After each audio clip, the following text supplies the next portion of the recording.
Margarida Roque Pereira Podcast.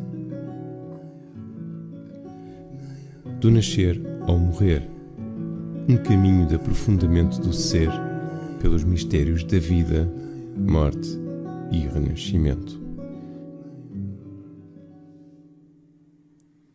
Para que expandas a consciência sobre o parto, o luto, a parentalidade e, sobretudo, a tua própria essência, e vivas uma verdadeira cura e libertação pessoal.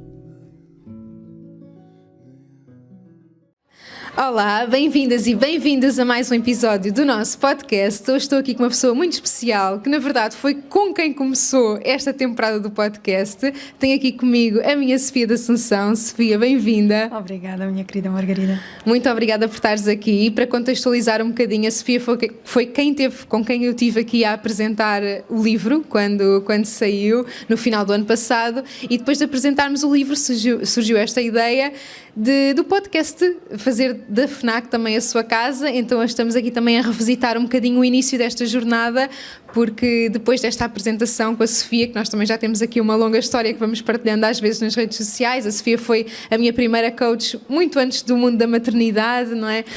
Quando ainda estava aqui muito focada só na parte profissional, antes deste mergulho que a maternidade também nos faz fazer a nível pessoal e profissional também. Mas então, como dizia, depois desta apresentação do livro com a Sofia, surgiu esta ideia de continuarmos então a fazer o podcast ao vivo, e hoje tenho aqui finalmente, desde então que nós temos tentado que a Sofia venha aqui então gravar um episódio connosco, e eu queria trazer aqui um tema muito importante, que é o que tu tens estado a trabalhar mais também neste momento como coach, não é? Que é o coaching somático e trauma informado, e como o papel aqui do corpo e do sistema nervoso, e de conhecermos um bocadinho mais a linguagem do nosso corpo na tomada de decisão, porque realmente o nosso inconsciente aloja-se muito na expressão do nosso corpo, e as nossas decisões, a nossa vida, aquilo que nós queremos criar, está muito alinhado também com aquilo que está no nosso inconsciente, não é, Sofia? Então, fala-nos um bocadinho deste mundo, que eu sinto que é mesmo um mundo encantado, que não era o que tu mais trabalhavas na altura em que nós nos conhecemos, mas que se abriu, e que eu sou completamente fascinada também por acompanhar o teu trabalho e a tua evolução e ir cada vez mais fundo, não é? Eu sinto que tu agora estás num ponto também muito profundo de um processo de coaching em que vai ao nível somático, vai ao nível do trauma, que às vezes são patamares onde nós já não vamos quando estamos muito focados no objetivo, na ação, na concretização, mas perceber que isso tem um ser humano por trás, e o ser humano tem uma história, e toda a história tem um trauma. Então esse olhar é muito importante para poder ser uma visão mais íntegra, também mais amplificada. Isso. Olha, Margarida, primeiro que tudo, obrigada pelo convite, é um prazer estar aqui contigo. Eu sinto que é uma oportunidade de podermos falar aquilo que normalmente a gente não fala fora destes contextos, porque não fazemos acontecer. Sim, mas isto sim, a gente consegue fazer acontecer. Exatamente. Portanto, pronto, uma oportunidade para falarmos destes temas que nos interessam às duas. E de facto, eu quando comecei, aliás, quando nós nos conhecemos, não é? Eu trabalhava com o coaching convencional, vou dizer assim, não é? Que é um coaching quase puro cognitivo.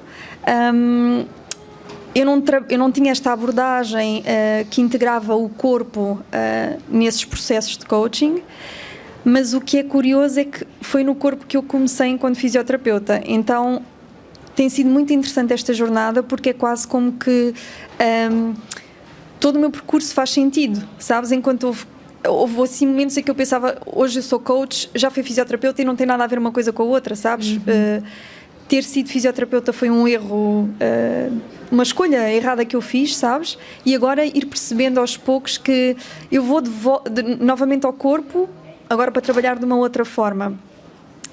E na verdade o que me fez despertar para esta integração do corpo nos processos de coaching foi, mais uma vez, a minha história pessoal, não é? E no teu caminho também tem sido muito isso, e para mim não tem sido diferente. Então houve uma experiência pessoal que eu vivi que foi uma experiência traumática, em que eu senti realmente no corpo que havia qualquer coisa que me queria comunicar alguma coisa.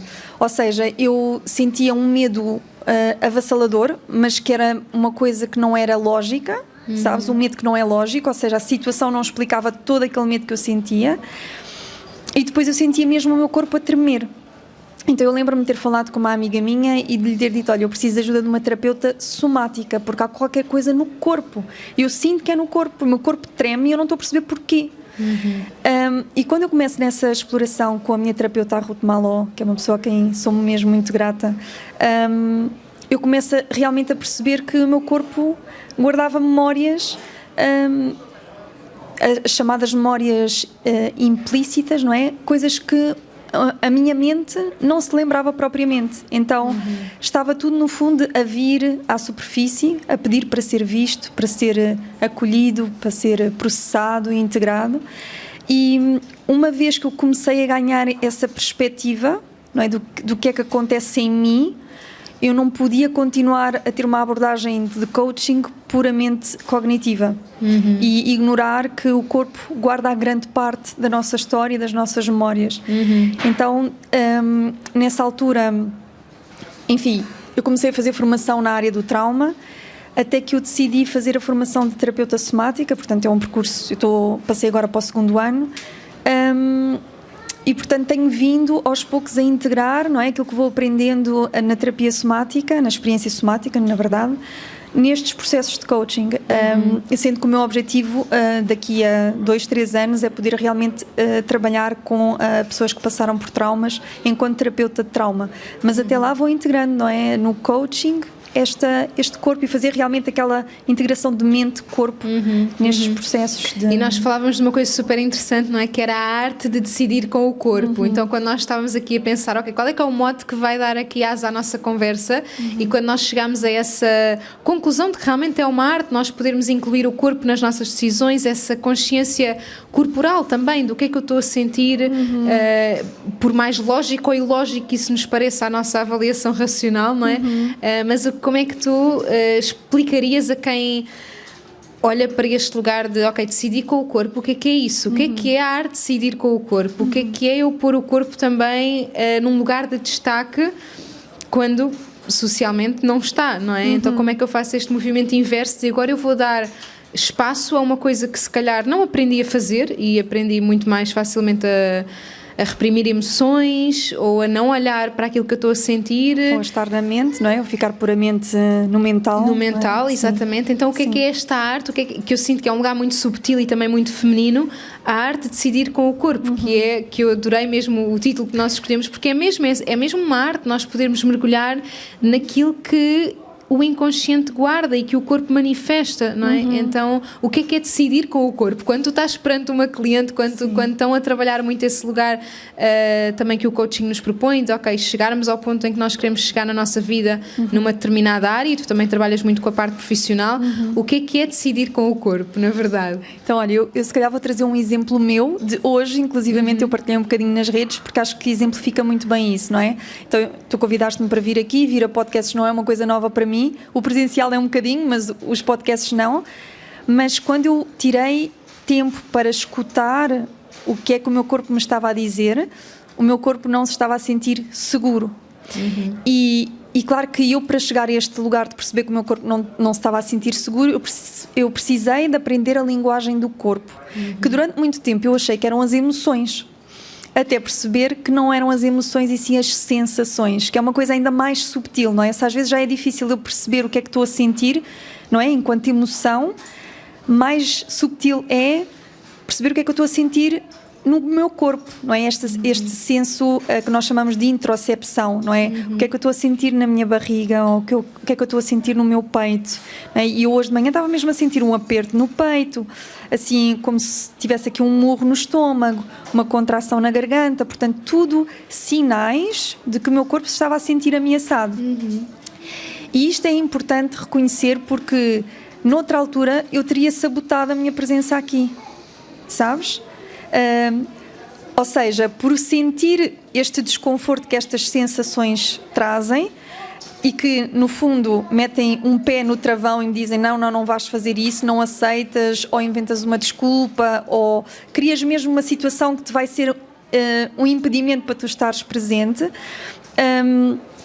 Hoje, o facto de eu conseguir perceber o que é que o meu corpo me está a dizer e saber relacionar-me com essas sensações permite-me perceber que há um desejo consciente de estar aqui e há provavelmente memórias da minha história em que não é seguro ou não foi seguro para mim ser vista e ser ouvida. E claro que isto está muito em ligação com a minha história, não é?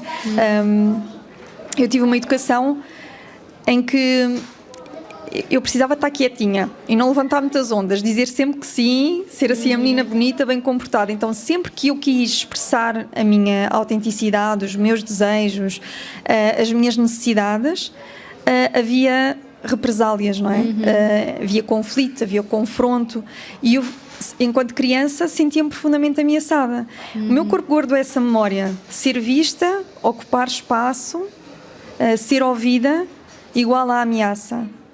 Então, se eu não tiver este trabalho todo que tenho vindo a desenvolver em terapia e em formação, eu provavelmente hoje não estaria aqui e teria sabotado esta, como já sabotei outras possibilidades e oportunidades profissionais. Agora eu sei relacionar-me com esta parte minha que tem estas memórias de não ser seguro, ser vista e ser ouvida. Sim. E é tão interessante tu trazeres esse lugar ainda mais profundo das sensações, não é? E eu recordo-me tu fazeres essa relação às vezes é difícil nós termos percepção de como é que eu me sinto, não é? Como é que tu te sentes? Nem sei. A maior parte das pessoas, como é que tu te sentes? Não sei. Ou é aquela coisa muito básica de estou bem ou estou mal, ou não sei. Para além deste espectro de uma coisa à outra, é um não sei, é um vazio, não é? Mas quando trazemos para o corpo, às vezes até fica mais claro. Precisamos é de trazer, precisamos é de iluminar essa parte. Então eu sinto que realmente, se nós perguntarmos a uma criança ou a um adulto, não é? Essas sensações físicas, dói-te a barriga ou sentes um nó na garganta, isso fica mais claro quando a pergunta vem ao de cima, não é? Sim, realmente sinto isso. Agora a emoção não é tão fácil de decifrar, porque às vezes é um misto de emoções, às vezes estou irritada, mas no fundo é uma grande tristeza, ou seja, não sei bem localizar-me, mas realmente sinto um grande aperto na barriga ou sinto um grande nó no pescoço, e tu recordo-me tu refazeres essa relação, que para mim também me deu uma grande luz, não é? De, ok, se calhar quando, mesmo que eu não saiba nomear as minhas emoções, eu sei reconhecer que estou com um nó na garganta nesta situação, ainda que a emoção também esteja recalcada. Se me perguntarem o que é que eu sinto, ou se me tentarem localizar um bocadinho no corpo, eu consigo reconhecer isso, não é? Então tu fazias também essa relação de, ok, no estômago provavelmente é esta emoção, na garganta provavelmente é aquela emoção, e isso já dá um norte à pessoa também para olhar para si, porque conhecer a linguagem do corpo, diz-nos tu também o que é conhecer a linguagem do corpo, mas só termos este norte já nos dá muito autoconhecimento, não é? Sim, ainda que, Margarida, sim, há certas emoções que estão mais conectadas com o ventre e outras mais conectadas com o peito ou com a garganta, mas é mesmo importante que nós nos conectemos connosco sem fórmulas, sabes? Sem etiquetas, porque sim, eu também posso sentir tristeza e senti-la na barriga, sabes? Então eu sinto que, pelo menos para mim, aquilo que eu trago às minhas clientes é mesmo esta aprendizagem de sentir o que é que está a acontecer no corpo, porque isso depois também nos traz indicações de como é que está o meu sistema nervoso. Ele sente-se em segurança ou ele sente-se ameaçado. E é muito curioso nos processos de coaching, muitas pessoas chegam-me em sobrevivência, neste senso de estou ameaçada, estou-me a sentir ameaçada, e desse lugar nós não vamos agir, não é?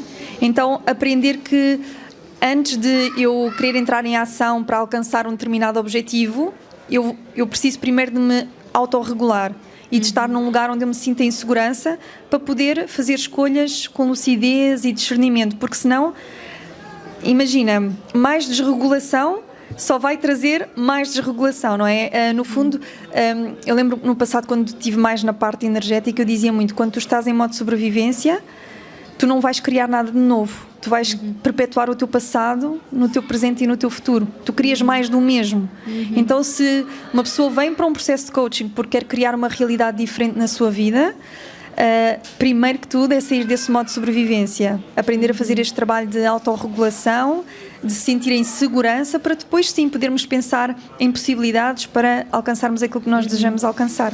E isso é super importante. Estava-me a lembrar também de como agirmos nessa ansiedade porque estamos a pôr mais pressão sobre nós, pode ser realmente um processo de retraumatização. Realmente eu vou lá, até aceito esse convite, até me forço a ir porque é para ir, faz acontecer, mas vou completamente desregulada ou a abafar essa desregulação e chego aqui e faço, mas aquilo é uma retraumatização, é uma atualização de como realmente eu me sinto pressionada, eu não me sinto acolhida, ou eu sinto-me, sei lá, demasiado nervosa. E aí falavas de como é tão importante essa regulação do sistema nervoso e a consciência de quando não está regulado, não é? E eu sinto que os filhos, é assim... Os filhos são peritos aqui em testar a nossa regulação emocional para corregularmos também com eles, não é? Então, se quiseres dar-nos aqui umas luzes de o que é esta visão sobre o nosso próprio sistema nervoso e quando é que ele está desregulado, o que é que nós precisamos de ter como... de ter assim na nossa visão e na nossa percepção de ok, estou a sair fora daquilo que é a minha regulação, como é que eu posso voltar a esse ambiente seguro para que eu possa sair a partir de um lugar, lá está, de criação e não tão de sobrevivência. Então, primeiro trazer, Margarida, que quando nós estamos em modo de sobrevivência, nós não respondemos a uma situação, nós reagimos a uma situação, não é? Então, e na verdade nós não estamos a reagir àquela situação, somente estamos a reagir a uma série de situações que já aconteceram no passado e que nós, de alguma forma, contivemos a nossa resposta e, portanto, naquele momento nós reagimos e sai tudo. Daí ser tão importante nós termos esta autoconsciência de onde é que está o meu sistema nervoso neste momento. E, assim, vou simplificar isto, porque senão ficava muito complexo, mas vou, basicamente, trazer dois sensos do nosso sistema nervoso, o senso de segurança e o senso de ameaça, ok? Vamos organizar as coisas assim. Quando tu te sentes segura, tu estás naquilo que nós estamos a fazer agora, que é a interagir socialmente, a conectar-te socialmente. Tu estás aqui com curiosidade para me ouvir, eu estou com curiosidade também para ouvir as tuas questões e conversar contigo sobre este tema. Portanto, temos esta disponibilidade para interagirmos aqui uns com os outros. Isso é quando eu estou em segurança. Se eu não me estou a sentir em segurança, eu não tenho disponibilidade para me conectar socialmente. E eu acho que com os filhos nós sentimos muito isso. Quando eu já não tenho disponibilidade emocional para eles, eu já não estou em segurança, o meu sistema nervoso já se está a sentir ameaçado. E a ameaça às vezes é só sobrecarga, não é? O facto de gerir um trabalho, gerir as crianças, não é? Isso pode trazer tanta carga para o meu sistema nervoso que ele entra em desregulação. Ele sente que alguma coisa não está bem, que ele precisa de gerir uma série de coisas e tratar de uma série de coisas e não está a dar conta. Então nós entramos nesse lugar de sobrevivência, nessa resposta de ameaça. E aqui também há vários tipos de resposta, mas aquela que eu vejo acontecer em muitas de nós, mulheres empreendedoras, é uma resposta de luta ou fuga, que é esta coisa de eu me sentir ansiosa o tempo todo, agitada, a dificuldade de desconectar do trabalho e de desfrutar da vida, sabes? A incapacidade de relaxar, que é uma coisa que muitas mulheres me trazem. Então, isso tudo são, assim, sintomas de um sistema nervoso em modo de sobrevivência nesta resposta de luta ou fuga. Pronto, isto seria um bocadinho mais complexo, mas assim... E que nós podemos permanecer nessa desregulação. O ideal é, ok, há uma situação que vai acima da nossa capacidade, desregulamos, mas depois regulamos e voltamos ao nosso estado normal, não é? Um animal entra em estado de alerta e depois volta ao estado de relaxamento. O problema nos humanos é que passam muito tempo no estado de alerta ou até mesmo um processo crónico de eu vivo constantemente em estado de alerta, eu não consigo dormir, ou durmo e acordo e depois já não consigo dormir, ou seja, a insónia, tudo, a desregulação até do próprio peso, coisas práticas na nossa vida que nós até é mais falado quando falamos de um estilo de vida saudável, mas quando falamos de saúde temos de falar de como é que nós estamos a viver, não é? Como é que nós estamos a viver, se estamos realmente nesse processo crónico de desregulação ou se realmente sabemos acolher um processo de desregulação e voltamos a regular, não é? E isso é o que os nossos filhos também nos pedem. Eles vão desregular várias vezes num dia, porque estão a lidar com a frustração pelas primeiras vezes, estão a precisar, eu gosto muito daquela ideia, empresta-me a tua calma para eu me poder acalmar também, não é? E às vezes eles não têm ninguém que lhes empreste calma porque também estão também estão no processo, não é? E tu também falavas disso, que era quando nós não experimentamos esse empréstimo dessa calma na nossa infância, nós também não ficamos com um reservatório de calma para depois conseguir gerir ao longo da nossa vida, não é? Porque a autorregulação, ela só é possível quando tu viveste a corregulação. Não é? Uma criança não se consegue autorregular. Ela tem que viver a corregulação. E isso começou contigo quando eras criança, não é? Então, se tu não tiveste a possibilidade de experimentar uma boa corregulação, tu tens muito mais dificuldade em autorregular. Isso é a minha vida constante com os meus filhos. É como é que eu me autorregulo quando eu não tive um pai que era uma presença muito correguladora para mim, mas tive uma mãe que era muito desregulada e, portanto, teve um grande impacto no meu sistema nervoso. Então, hoje, para mim, eu tenho que fazer mesmo muito este trabalho em terapia, com a minha terapeuta, corregular com a minha terapeuta, para ser capaz de fazer a autorregulação, para ser capaz de fazer corregulação com os meus filhos, para que um dia mais tarde eles sejam capazes de se autorregular. Então, lá está, mais uma vez, quebrar trauma intergeracional também é isto. Ok, os meus pais não souberam fazer melhor, mas eu vou aprender a me autorregular para poder ser uma presença correguladora para as minhas crianças. Não sei se respondi. Sim. E aí uma coisa muito importante que tu disseste é, mesmo que eu não tenha vivido essa experiência na infância, agora tenho uma terapeuta para fazer isso. Ou uma coisa, por exemplo, quando eu também comecei a ficar mais alerta de, ok, está a ser acima da minha capacidade, por exemplo, no dia-a-dia com as crianças, para adormecer 2 crianças ao mesmo tempo. Eu sei que aí é um momento em que eu preciso, neste caso, do Vasco ali comigo, e a regular-me com ele para eu conseguir regular as crianças para elas adormecerem. Então e às vezes à noite eu digo mesmo, olha, estou a começar a ficar nervosa, eu sei que vem agora um momento de tensão em que elas não vão querer dormir e nós vamos querer que elas adormeçam as duas, e as duas em simultâneo puxam uma pela outra, e é mais desafiante, não é? Ou seja, os filhos estão sempre a trazer esta nossa, como é que tu foste regular, como é que são os teus vínculos com a tua família para trás. Isso. E como é que tu te autorregulas para depois seres essa presença reguladora dos teus filhos, não é? E essa consciência de que nós não vamos saber autorregular-nos na maioria das vezes, porque somos mamíferos, e os mamíferos, na sua essência, estão feitos para serem corregulados, não é? A autorregulação já é uma coisa... Eu sinto que já é um patamar de muito privilégio, no fundo, de que tivemos pais muito presentes, ou cuidadores presentes, ou que depois temos essa oportunidade de ter terapeutas, ou conseguimos sair de um padrão de relações tóxicas e que temos um companheiro também que é regulador nos momentos decisivos. Ou seja, eu sinto que isso já é realmente um patamar de privilégio, poder reconhecer que, ok, eu não preciso, e aí saímos dessa luta ou fuga, não é? Que é, eu preciso de apoio, e não sou eu que estou na linha da frente sozinha, como tu dizias, mães empreendedoras ou mães solteiras, não é? Que eu também passei por essa fase num período da minha vida, e tu também passaste por esse momento em que, ok, estamos sozinhas com filhos, e a importância de percebermos, eu preciso de alguém aqui para isto, não é para estar a fazer isto sozinha, não é para estar a regular sozinha uma criança. E aí eu tive mesmo essa visão, por isso é que nós fazemos isto a 2, por isso é que é um pai e uma mãe, porque regular sozinha uma criança é muito difícil. Então, muito desafiante. E mesmo a 2 é desafiante. Mesmo a 2 é desafiante. E aí eu sinto que a 2 é mesmo, olha, vamos tentar que um se mantenha ligeiramente à tona para quando o outro tombar, o outro conseguir equilibrar, não é? É sempre aquele de quem é que consegue dar o que o outro não consegue dar agora, para mantermos aqui um equilíbrio, não é? Então, tu falaste aí desse ponto muito importante, que é, mesmo na minha idade adulta, mesmo consciente que eu me vou autorregular em muitas vezes na minha vida, mas outras tantas vezes eu não vou conseguir fazê-lo, principalmente com os filhos, principalmente numa gravidez, num parto, num pós-parto, numa primeira infância, não é? Ou numa separação, ou num momento desafiante, isso vai ser difícil. Então, uma terapeuta, um parceiro, e pedir essa ajuda, não é? À noite eu tenho sempre isso, Vasco, agora é o momento em que fica aqui, por favor, porque senão... Não, mesmo só ali há algum pilar. Margarida, mas isso é maravilhoso que tu possas.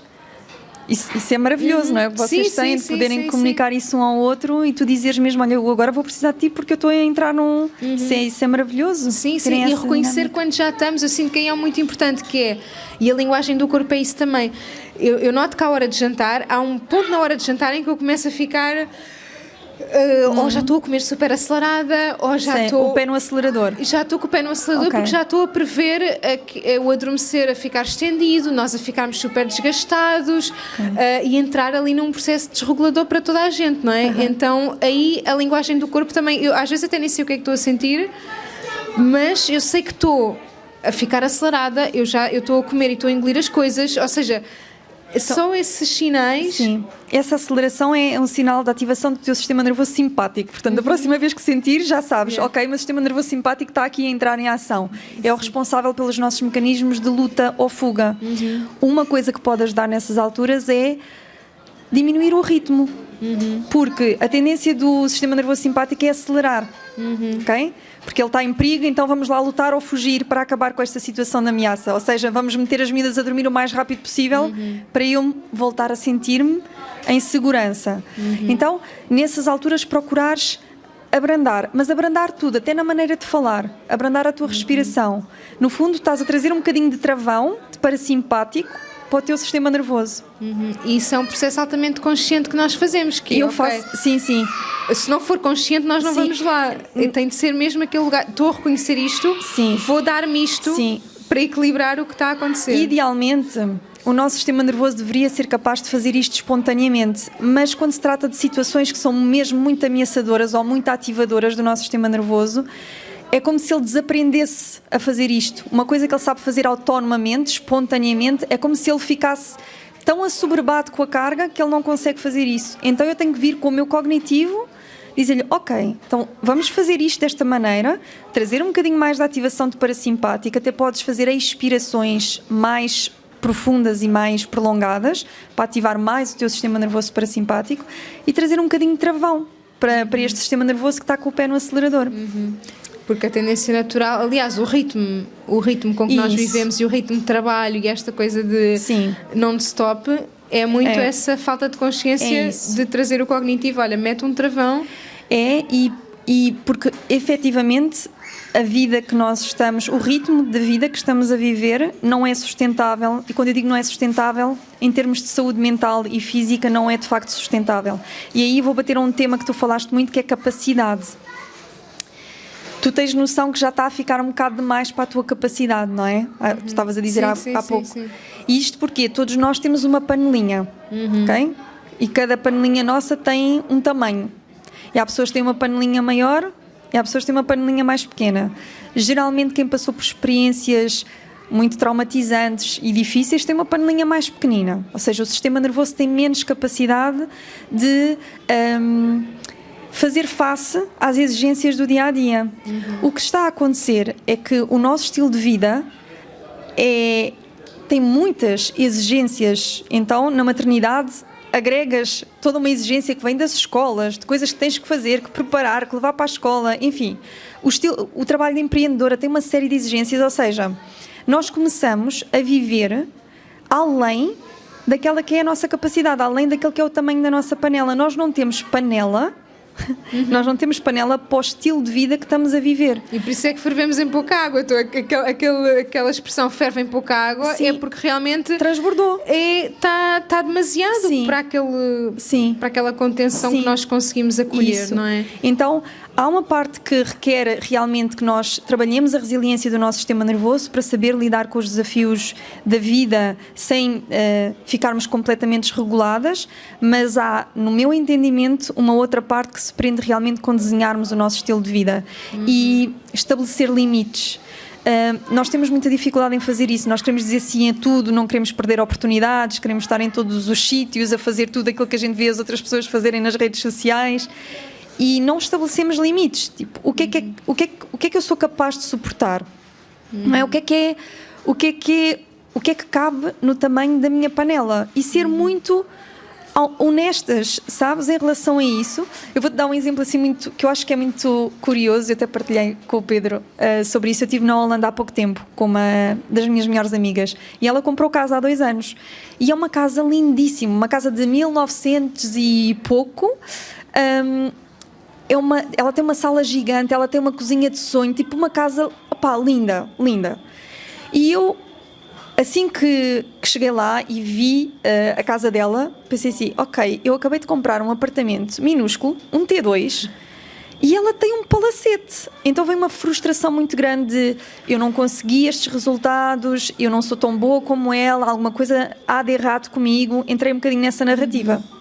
E de repente eu fui olhar para a minha capacidade, para a capacidade do meu sistema nervoso. Eu não teria capacidade para suportar uma casa daquele tamanho. São 3 andares, tem lojas em baixo. Eu não tinha capacidade. Porquê? Porque eu tenho uma forma de lidar com a arrumação da casa, com a limpeza, com a organização, que é completamente diferente da minha amiga. Então, se eu já me sinto assoberbada com um T2 pequeno, como é que seria para mim ter um palacete? Então, é natural que eu não tenha atraído ou criado na minha vida uma casa como a casa da minha amiga Maggie, porque o meu sistema não tem capacidade para isso, pelo menos agora ele não tem capacidade. Sim. E quando eu percebi isso, eu fiquei em paz. Porque eu quero viver dentro da minha capacidade, sabes? Eu não quero estar nesse constante fervi em pouca água ou transbordou a panela. Eu não quero viver assim, porque não é saudável para a nossa saúde mental e para a nossa saúde física. Então sermos capazes de reconhecer isto é o que é possível para mim agora, não dá para incluir mais, porque senão a panela transborda.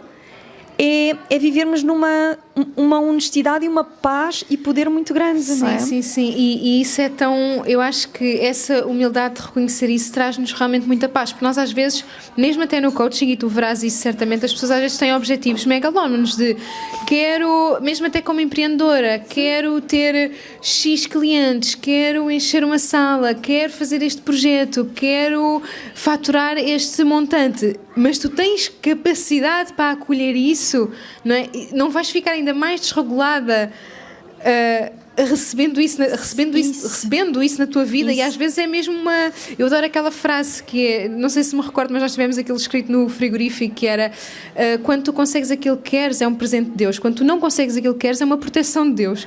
E realmente eu sinto que é mesmo isso, que é uma proteção, porque aquilo é demasiado para nós. Mesmo aqueles nossos sonhos, nós até podemos lá chegar, mas no caminho até lá nós vamos evoluindo e pode ser que a nossa panela também vá crescendo. Sinto que isto é um ponto muito importante e eu noto uma diferença abismal, não é? Antes e depois da maternidade, ou mesmo primeira filha e depois segunda filha, a diferença que é de como o meu receptáculo já está muito maior. Não é? A minha paciência para a minha segunda filha é muito diferente da paciência para a primeira, porque na primeira eu fervia com muito mais água, não é? Em muito menos água. Ou seja, eu tinha uma capacidade de regulação menor. E aí é mesmo esse trabalho de, ok, com toda a terapia, com todo o desenvolvimento também na relação. E mesmo com a vida, o paradoxo é que aquilo que faz diminuir a tua capacidade, que no fundo é a tolerância do teu sistema nervoso, não é? O que faz diminuir a tolerância são as experiências desafiantes e traumáticas. Mas paradoxalmente são também as experiências desafiantes e traumáticas que te fazem crescer em resiliência, crescer em capacidade. E realmente eu com a maternidade da Liz também senti a mesma coisa. De género, como é que eu vou ter mais um filho se eu com um já estou tipo no limite? E a verdade é que foi muito difícil, mas o meu sistema nervoso cresceu em capacidade. Portanto, ao mesmo tempo que uma experiência desafiante pode diminuir a nossa resiliência, ela também tem o potencial de a alongar. E aí eu sinto que realmente também entramos aqui neste lugar de ressignificar a própria experiência, que é, ok, eu vou passar por isto, mas eu vou dar outro significado a isto, ou também, para além daquele significado negativo. Ou seja, por exemplo, uma experiência de parto, eu já passei por um exemplo, passei por uma experiência traumática de parto, vou ter um segundo filho.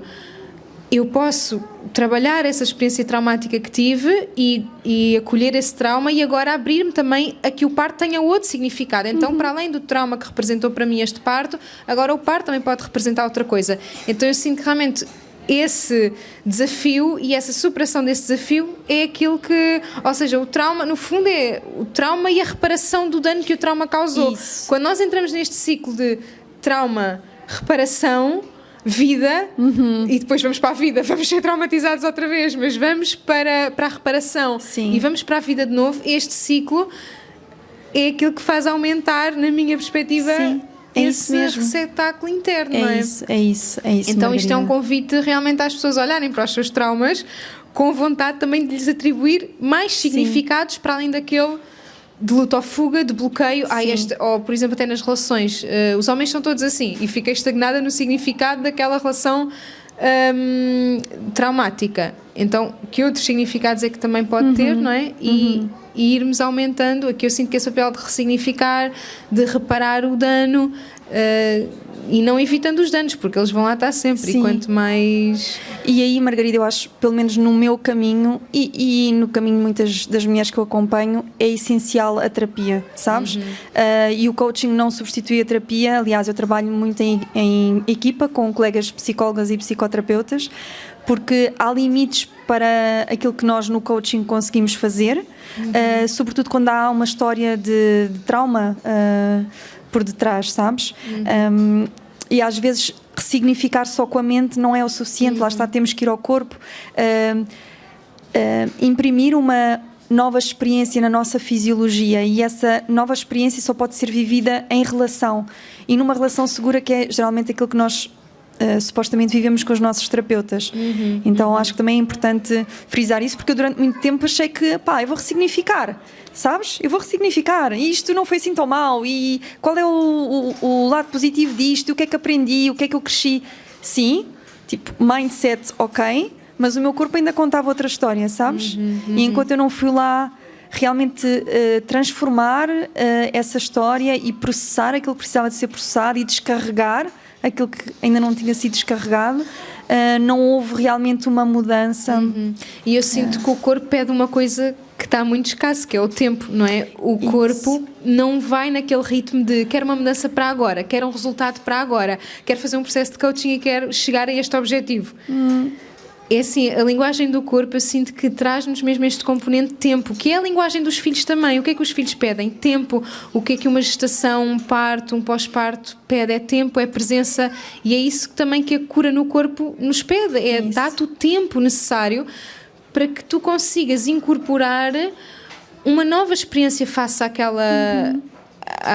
àquela relação ou àquele evento, não é?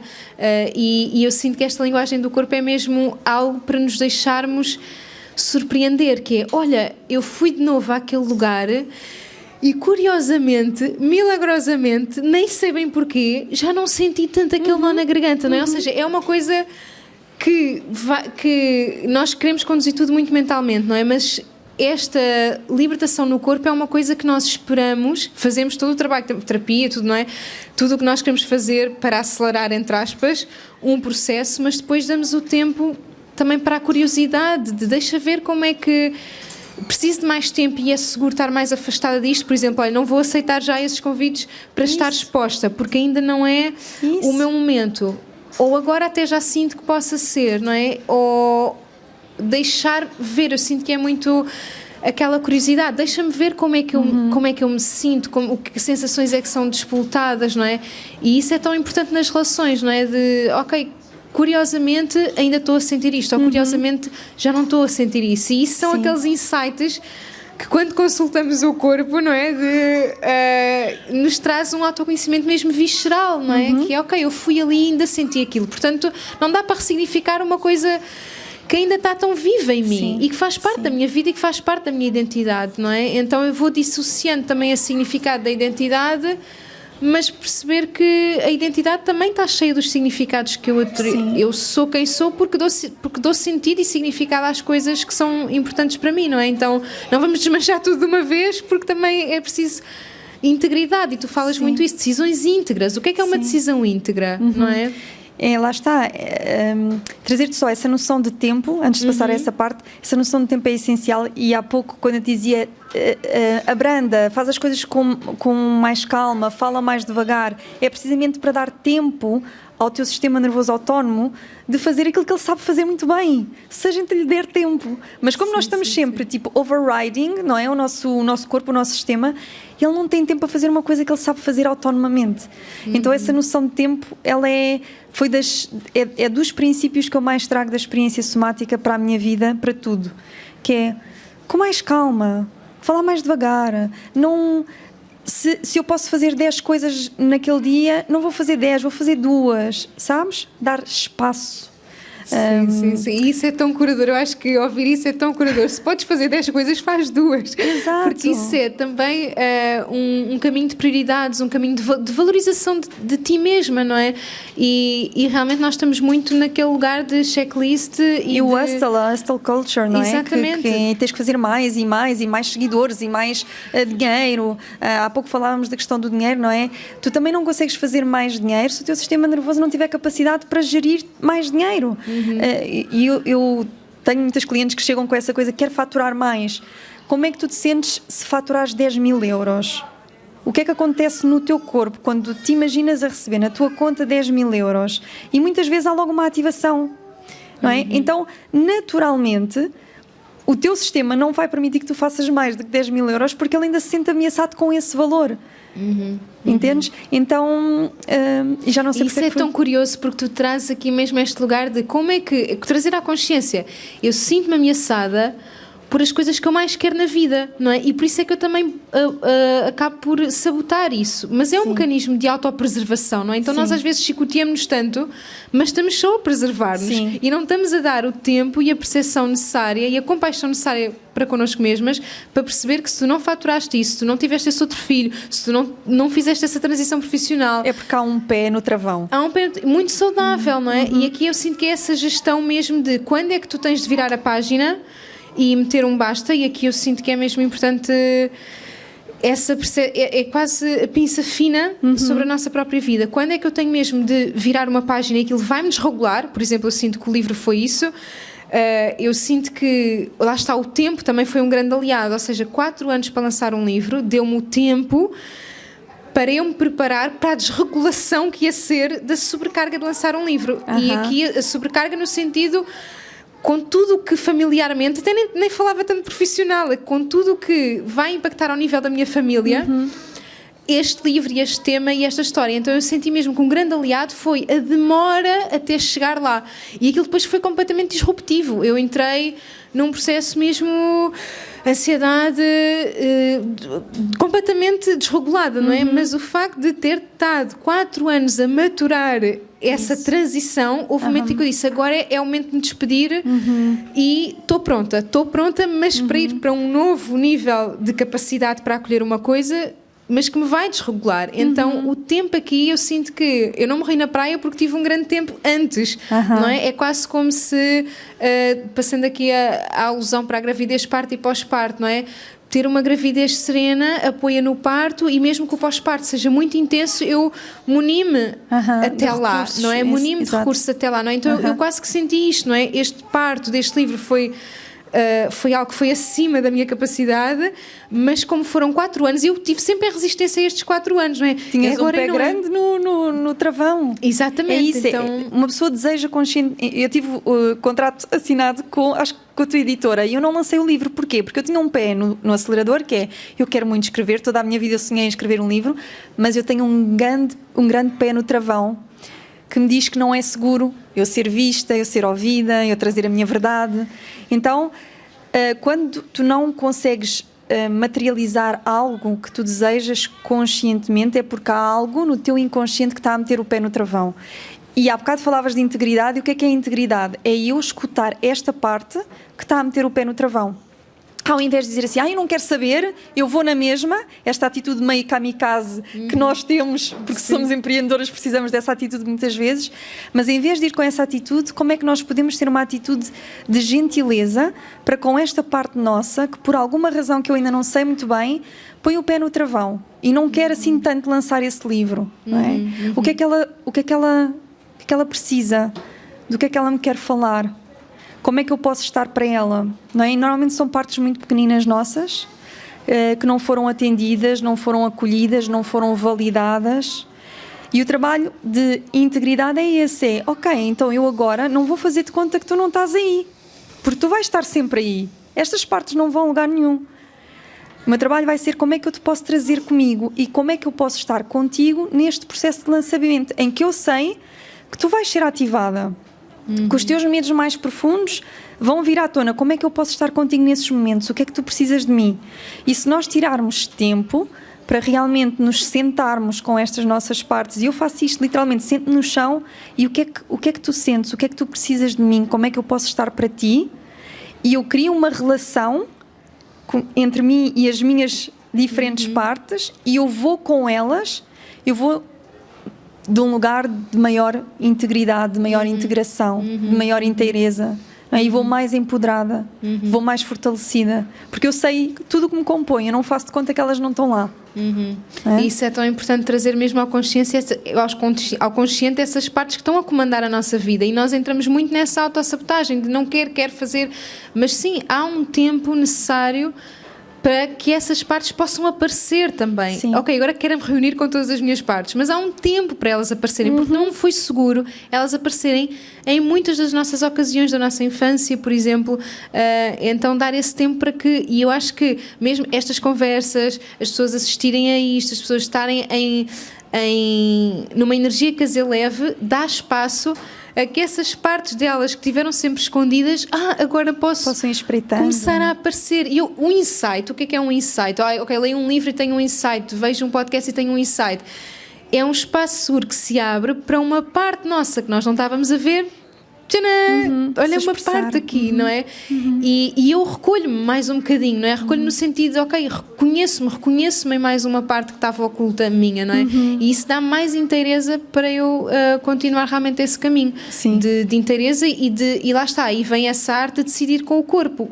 A arte de decidir com o corpo é muito, diz-me também a tua visão, mas ir com todas essas partes, com tudo aquilo que compõe, que muitas vezes não estão ao nosso... Temos um insight e elas chegam-nos a aumentá-la, mas até esse insight elas estão aqui na sua arquitetura também do nosso ser e da nossa identidade, não é? Isso.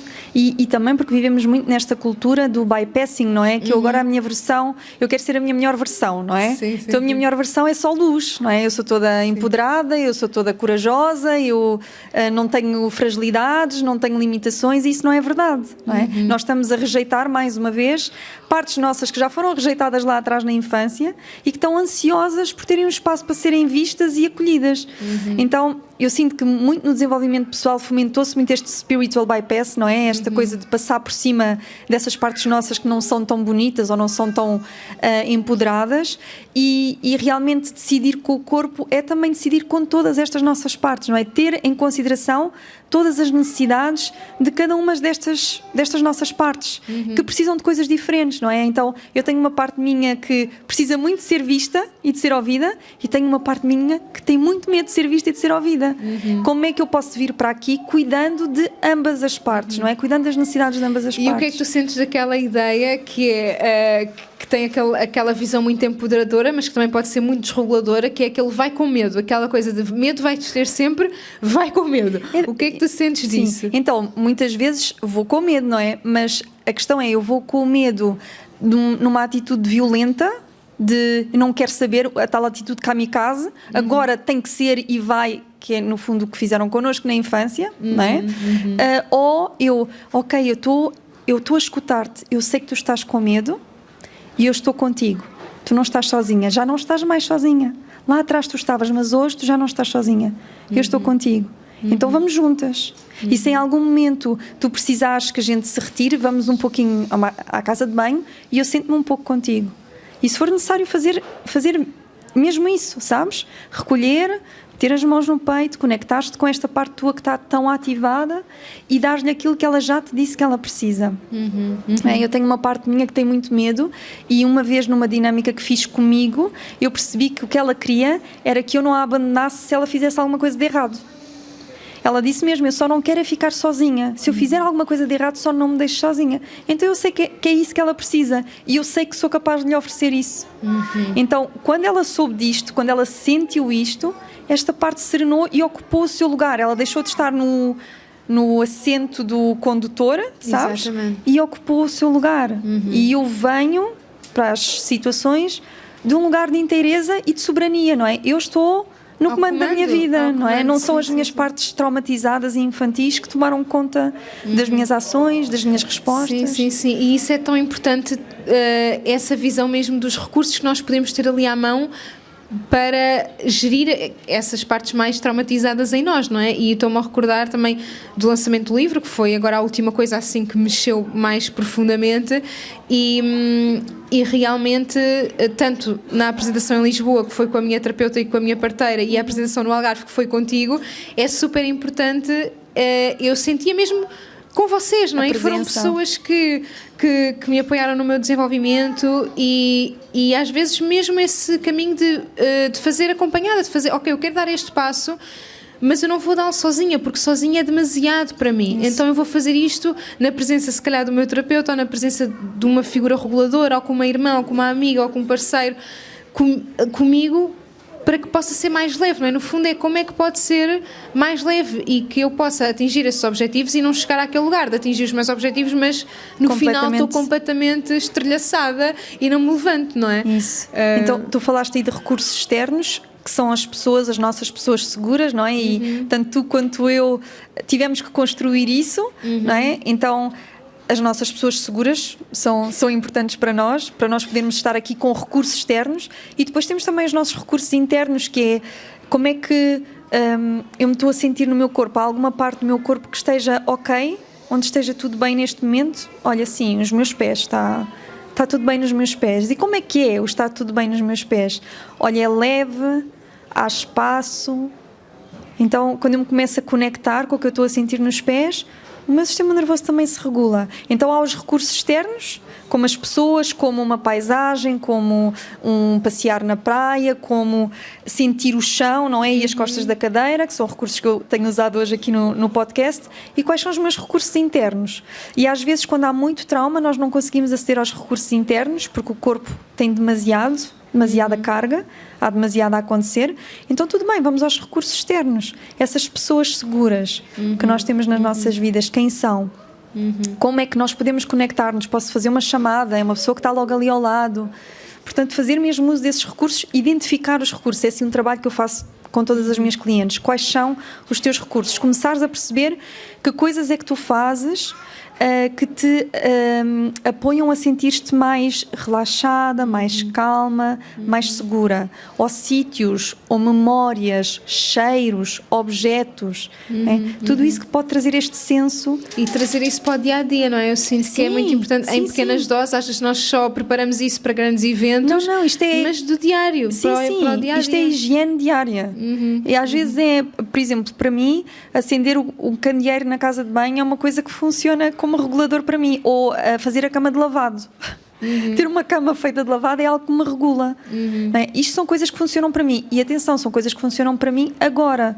Se calhar há 2 anos atrás havia outras coisas a funcionarem para mim como regulação, mas realmente é diário. Como é que eu crio um estilo de vida que é regulador, que traz esta contenção, esta segurança, não é? E isso é uma pergunta que eu acho que é mesmo para nós ficarmos a digeri-la, e à medida também que nos vamos transformando. E o que é regulador para mim agora? Que tipo de relação? Isso. Que tipo de parentalidade? Que tipo de trabalho? Não é? O que é que me vai regulando? O que é que, não é? Como tu dizias, às vezes pequenas coisas da casa, o que é importante a casa trazer, que me dá essa âncora, não é?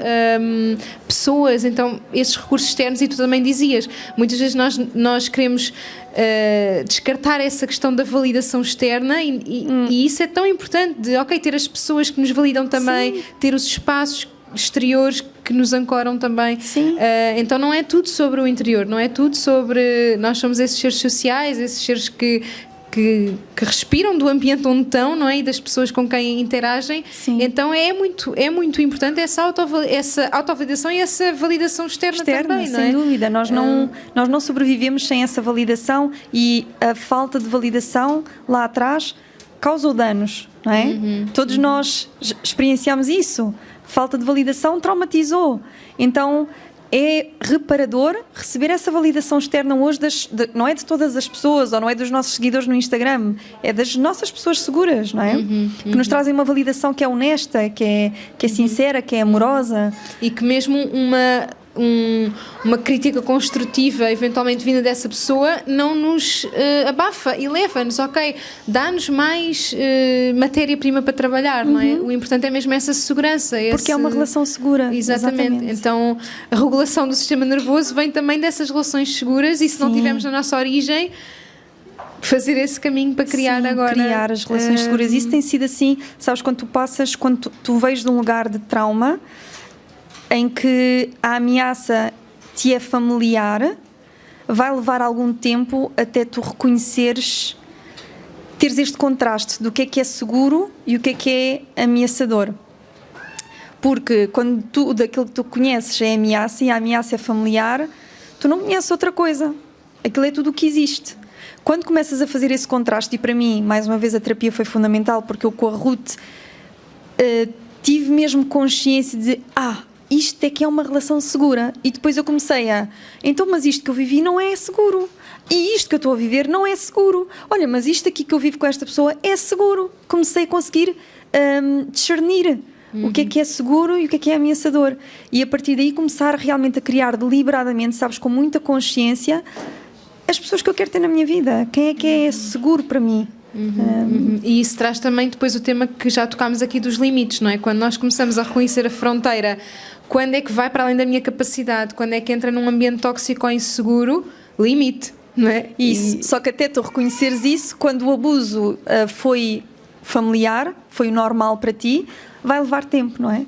Porque eu vivi várias relações abusivas e posso dizer que para mim o abuso, eu procurava o abuso porque o abuso era familiar para mim, não é? E quando não havia, eu ainda comentei isso com o Pedro no outro dia, eu fui muito controlada. Para mim, amor e controlo está colado.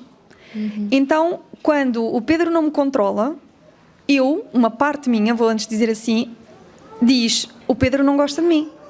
Então, isto mostra como o abuso está ainda tão presente para mim como o normal, não é? Então, começar a reconhecer em mim, nomeadamente nas sensações, a diferença de uma relação segura de uma relação ameaçadora, também me vai ajudar depois a estabelecer limites, porque eu vou percebendo, olha, isto é normal, porque me faz sentir segura, isto é o desejável, e isto não é normal porque me traz um senso de ameaça, então tenho que estabelecer um limite. E isto é um grande caminho, porque alguém que viu os seus limites sempre violados vai precisar de aprender não só a reconhecer os seus limites, mas também a comunicá-los. Então é todo assim um caminho. E a não passar os limites das outras pessoas, porque eu sinto que isso depois, a vítima torna sempre o abusador, não é? Então eu imagino aqui muito de quem tem uma relação tóxica de casal, vinda também de uma experiência de traumas de infância na relação com os seus próprios pais, a relação com os seus filhos, de certeza que vai transpor os limites pessoais dos filhos. De certeza que... Ou então não vai estabelecer limites nenhuns. Ok. É? Os dois opostos da mesma moeda e que é a minha, tipo, é o meu calcanhar daqueles, é os meus filhos não terem limites, porque os limites foram tão violentos para mim que ao limite é mau, então eu não vou estabelecer limites aos meus filhos, como não estabeleço limites nas minhas relações amorosas. É? Então agora é esta aprendizagem, estabelecer limites nas minhas relações todas, inclusivamente nos meus filhos.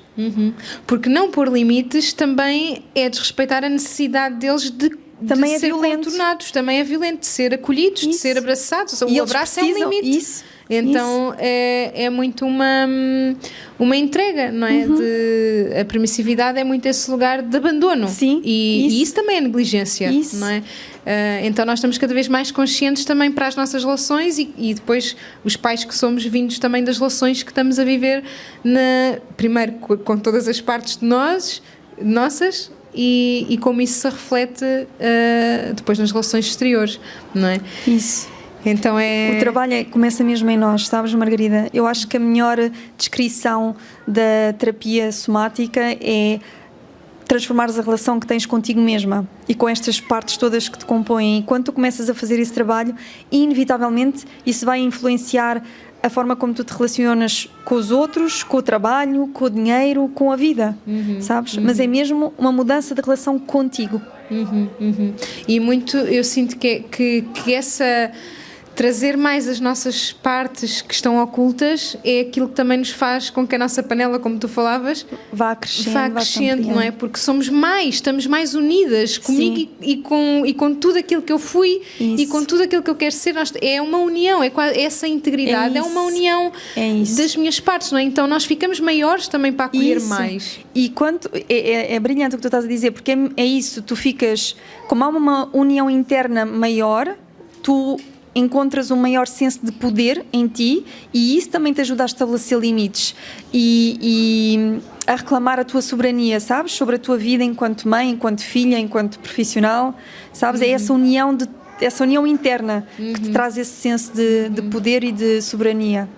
Incrível, incrível. Sim. Então, olha, espero que esta conversa tenha mesmo trazido aqui o espaço seguro para poderem aparecer aí essas partes de nós mais ocultas e que querem um espaço seguro para poder vir ao de cima, porque no fundo esse é o nosso desejo, todas essas partes. Só querem ser vistas e acolhidas. Só querem ser vistas, nós só precisamos de ir ao local onde elas podem realmente aparecer, não é? E esse local pode ser uma pessoa, pode ser um evento, não é? Então eu sinto que quando nós desejamos muito uma coisa, essa coisa também nos deseja, não é? No sentido de que eu quero muito essa união dessas minhas partes. Então essas partes ocultas também se querem ser vistas, não é? E isso é muito, para mim é muito curador, essa relação de, ok, eu quero muito criar isto e isto também quero muito ser criado por mim, não é? Então quase como criar essa união, essa reciprocidade, não é? E o poder que vem dessa reciprocidade. Então, olha, era a minha mensagem final. Não sei se tu queres também deixar uma palavra final. Eu acho que tocámos aqui nos pontos essenciais e que possamos levar mais esta consciência do corpo, do que é demais para o nosso sistema e como é que podemos também envolvê-lo com mais segurança para que ele possa crescer, lá está, na segurança e nesse poder interno, e não naquilo que vai insuflando e que há um momento em que rebenta. Nós até podemos estar a crescer, mas há um momento em que rebenta se não é num ambiente seguro, não é? E com os filhos, é assim, eu acho que todos os filhos levam com a explosão dos pais, porque vamos ganhando essa consciência à medida que vamos caminhando também. E tu trouxeste muito, só terminando, trouxeste muita noção da conexão social, o quão é importante nós termos pessoas seguras, pessoas recurso e... Sabes, eu sinto que desde a pandemia, e não é por acaso que quando a pandemia aconteceu, a saúde mental mundial diminuiu, não é? Foi porque nós ficámos todos muito mais isolados. Atualmente já temos essa tendência para vivermos mais isolados, comparativamente à nossa história, não é, ancestral, em que vivíamos em comunidade, mas depois do Covid eu sinto muito isso, inclusive nas pessoas que eu acompanho, que as pessoas estão muito isoladas. Então, como foi uma coisa que tu frisaste tantas vezes aqui no episódio, eu sinto que é mesmo para sublinhar, sabes, para as pessoas não ficarem tão sozinhas e para procurarem essas conexões seguras e quando eu digo procurar é mesmo fazer o telefonema, mandar uma mensagem, dizer, olha, estou a precisar de estar contigo, esse contacto presencial que é essencial para a nossa saúde mental. E que nós muitas vezes também vemos isso como ameaçador, o estar com pessoas, o ter de olhar nos olhos, o não ter um filtro de Instagram para eu me esconder atrás dele, não é? Então eu também senti muito isso quando passei do podcast online para o presencial. Quase aquele de espera lá que eu agora vou estar cara a cara com as pessoas, não é? Então isso dá medo quando nós estamos também destreinados nesta união de nós para connosco mesmos e de nós para com os outros, não é? Nós estamos destreinados da presença. E no entanto precisamos disso, porque lá está, nós corregulamos. Então eu preciso às vezes estar com as minhas amigas, são pessoas seguras, não precisa de ser uma plateia de pessoas, podem ser 2 pessoas, pode ser uma pessoa com quem eu me sinto segura, porque isso ajuda-me na corregulação. E é essencial, é vital, nós precisamos disso para a nossa saúde. Principalmente mães em pós-parto também. Principalmente mães em pós-parto. A comunidade de mães, e é uma coisa que eu também quero sempre trazer muito aqui ao podcast, é que as mães venham e reconheçam também aquilo que estão a viver nas outras mulheres também, porque às vezes fragmenta-nos esta falta de representatividade do caos que é. Parece que não tenho nada que me regule e que isto é só desregulação, não é?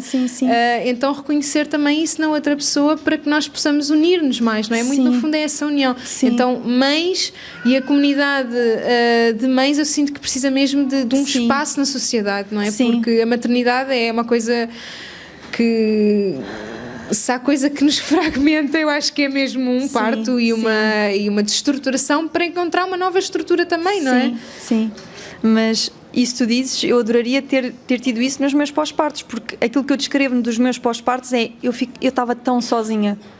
Eu estava tão sozinha com o meu bebê, com a minha bebê, era só eu e o meu bebê. E na altura eu criei um Musas, por causa disso, porque eu sentia-me tão sozinha e eu queria falar com outras mulheres que tivessem a passar por situações semelhantes ou tivessem passado por outras coisas, mas eu precisava desse contacto, sabes? Então, pá, sim. Sim. Trazer muito isso. E este podcast ao vivo também surgiu em pleno pós-parto, então é muito isso, é a necessidade também traz a criação, não é? Nós precisamos de ir ao encontro daquilo também que é preciso ser criado, não é? Então isso é mesmo um trabalho de cura coletiva, é reconhecer as nossas feridas, e isso também é um dos grandes motos do meu trabalho, é que essa cura individual seja um espelho da cura coletiva também, não é? Que aquilo que eu faço por mim seja um fruto, uma semente no todo, não é? E isso é tão importante quando falamos de mães e de próximas gerações, não é? Sim. Então, olha, estou de coração cheio, muito obrigada, Sofia. E obrigada. A nossa conversa também foi muito reguladora para mim, sabes? Porque eu cheguei naquele mood de fechar maternidade, porque, não é? Com crianças pequenas, elas vêm connosco, e depois meter encaixar aqui outra realidade. E lá está, essa presença segura é isto, eu posso ir relaxando à medida que eu estou aqui, não é? Eu sinto que comecei muito mais acelerada, no sentido de, ok, filho entregue, bora lá começar, e agora podemos e mesmo a tua maneira de falar está mais lenta. Vais reparar isso depois na gravação. Eu estava a pensar nisso quando eu for.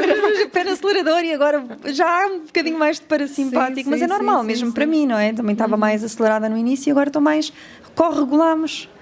É essencial. E é tão bonito. Então, olha, façam isto também aí entre vocês e quem nos vê também em casa, porque lá está, é mesmo este poder de chegar, que a nossa energia chegue às outras pessoas e que elas se sintam abraçadas também pela energia que nós criamos aqui, de preferência presencial, se não for possível, que sintam esse abraço também, e muito especial às mães em pós-parto, porque é aquela vulnerabilidade, aquela fase em que nós precisamos tanto disso, para nos encontrarmos também com todas essas nossas partes que a maternidade também está a trazer. Então, olha, Sofia, muito obrigada por ter estado aqui connosco. Muito obrigada a quem esteve aqui também em presença e também a regular-nos, porque as nossas mamães em pós-parto também nos regulam muito, não é? Podemos espelhar-nos umas nas outras. Então é isso que temos aqui para este episódio. Muito obrigada, Sofia, por ter estado connosco. Vemo-nos no próximo episódio e até breve.